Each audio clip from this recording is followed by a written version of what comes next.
The heavy gate slammed shut, blocking out the cruel cackle of King Minos alone.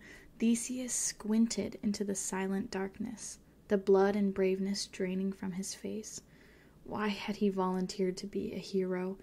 His father, King Aegeus, had tried to talk him out of it. The prince could be home in Athens right now, lounging in his palace and feasting on figs.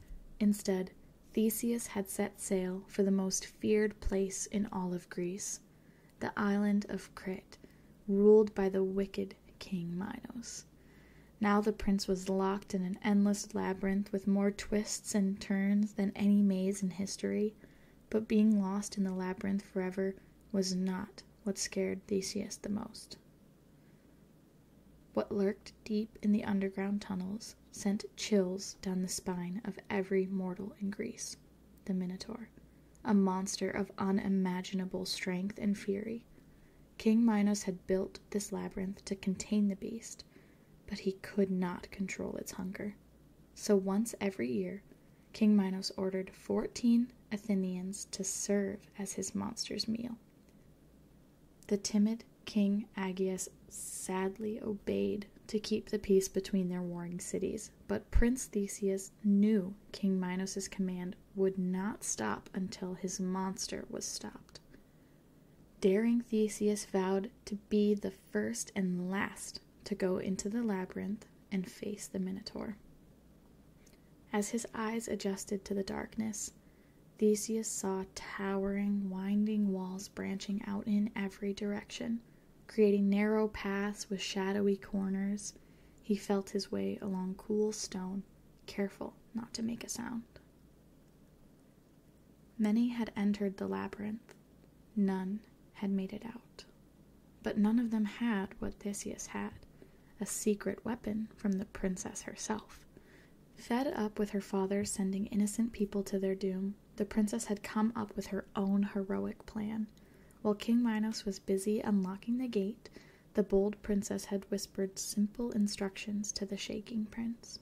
Then she slipped something to him. It wasn't sharp, it wasn't heavy, but it was clever. Clutching the key to his victory, Theseus tiptoed his way into the heart of the labyrinth. Holding his head high and his shield higher, he turned and took a step.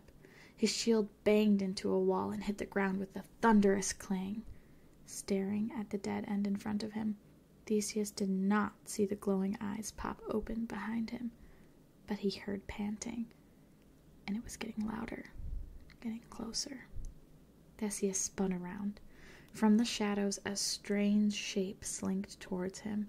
Its face looked like a bull, but it stood on 2 legs, and its huge, hairy body was not like anything on earth.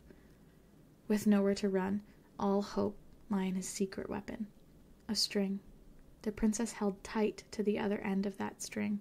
She had whispered that by always keeping a hold of the string, Theseus could trace his way back to the entrance and escape the inescapable maze. It had seemed like the perfect plan, but now Theseus wondered what good it would do if he was stuck in the belly of the beast. The Minotaur leaped at the prince, but right before it reached him, it tumbled to the ground. It had tripped on the string. Now was Theseus' chance. He summoned all his courage and dove onto the beast's back, grabbing it by the horns. The Minotaur rose. Theseus did not let go, determined to keep away from the monster's chomping jaws. Too huge to turn around in the narrow pathway, the roaring Minotaur charged forward, crashing into the dead end again and again, trying to knock down the wall. Instead, it knocked itself out. The nightmare was over. The heroic prince stepped onto the motionless monster to scoop up the precious string. He followed it back to his freedom, and freedom for all of Athens.